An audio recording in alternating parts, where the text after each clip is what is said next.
Welcome back to the basement. Tonight, we're taking a trip down one of the darkest highways in America to a place nicknamed the Texas Killing Fields. And this is not urban legend. This is real. A 25-mile stretch of Interstate 45 between Houston and Galveston where, for decades, women and girls disappeared. Their bodies were found dumped in marshy fields. The number is chilling. Over 30 victims connected to this one patch of land.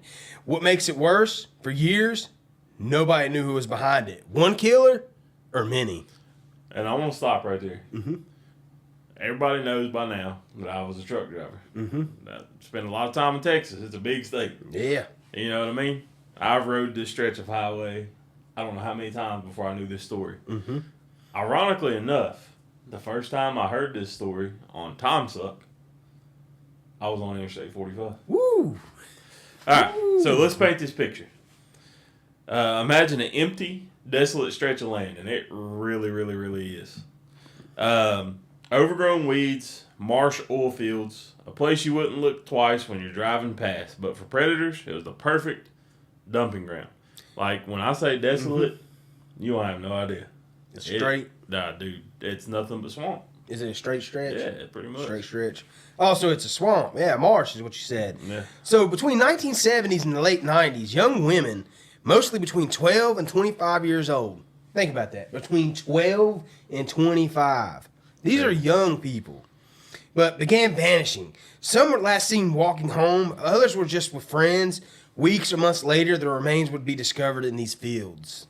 One of the earliest victims, Colette Wilson, just 13 years old. Wow. Abducted in 1971. That same summer, more young girls disappeared.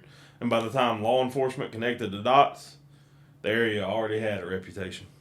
And the police back then, simply put, they were overwhelmed. Different counties, different jurisdictions, no task force, no central databases like we have today.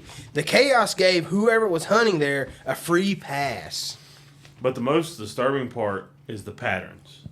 Most victims were young, vulnerable, and traveling alone. Many were found in similar conditions, but investigators couldn't put a pin on one single person. So, again, we have the same patterns, targeting vulnerable, and targeting people that nobody's going to miss right away. Runaways. Because, I mean, let's be honest. I mean, they're 12 years old, they're young, and we think, oh, we're parents, so, our 12-year-old goes missing, we're going to be looking for him. Yeah. But that's not the case all the time. Mm-hmm. And when you also got to think, in the 1970s, 80s, and 90s, it was different than now. Oh, yeah. Whereas now, you wouldn't let your kids outside without you being out there. However, back then, even when I was growing up in the 90s, we just went outside and we just don't go with further than the shouting distance. Yeah, oh, yeah. That was the rule. Yeah. So, some names did surface, however. One was Clyde Hendrick, convicted years later of manslaughter and linked to multiple women in the area. Then there's William Lewis Reese, who admitted to several murders in the 90s, but still, not every case is tied to them. So, which leaves the haunting question. Was it one serial killer using the fields as his hunting ground?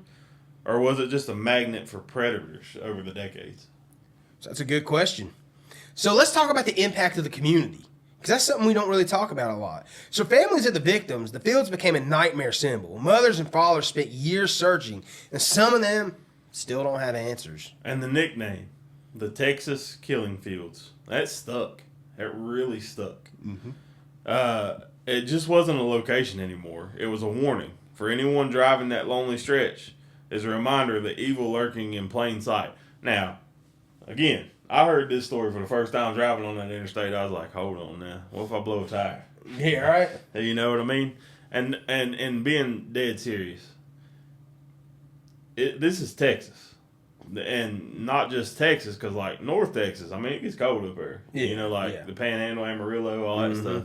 This is South Texas, man. Houston, it don't ever get cold. I ain't never seen Houston cold. Mm-hmm. So down here in these swamplands, you got alligators. Ooh. You know what I mean? Yeah. You got you throw a person in there. Mm-hmm. Alligators and the raccoons and the possums, bugs and fish. Bugs, yeah, fish, everything. They're going to eat snapping turtles. Mm-hmm. I ain't trying to be graphic, but yeah, I mean, that's just what it is. Yeah. Maybe that's why they never found a lot of these people. I guarantee you. But As with time, investigation techniques evolved. So by the 2000s, new technologies like DNA started breathing life back into the cold cases. Some families finally got closure, but too many didn't. Even today, some of the murders tied to those fields remain unsolved. So, this has been such a case that Netflix even picked up the story for a docuseries, and it's very good. Have to check that out. Yeah.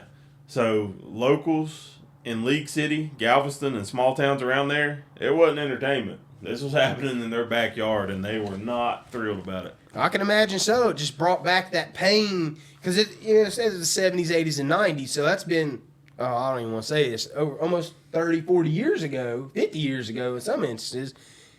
You're finally getting that closure, finally moving on, and now that wound, that scab is ripped off, and now we're back. Man. They're back to seeing it. So, in closing thoughts, the Texas killing fields aren't just a chapter in true crime history. They're a reminder of how predators thrive in blind spots, legal blind spots, jurisdictional blind spots, even cultural blind spots where people just assume it can't happen here. So that was a big thing in this investigation was that, oh, well, this body was found in this county. This body was found in this county. This was here. This was there. Mm-hmm. So there was, like you said, there was jurisdictions crossing up. Mm-hmm. And I know that makes for kind of a gray area, but, you're having multiple bodies recovered in these fields.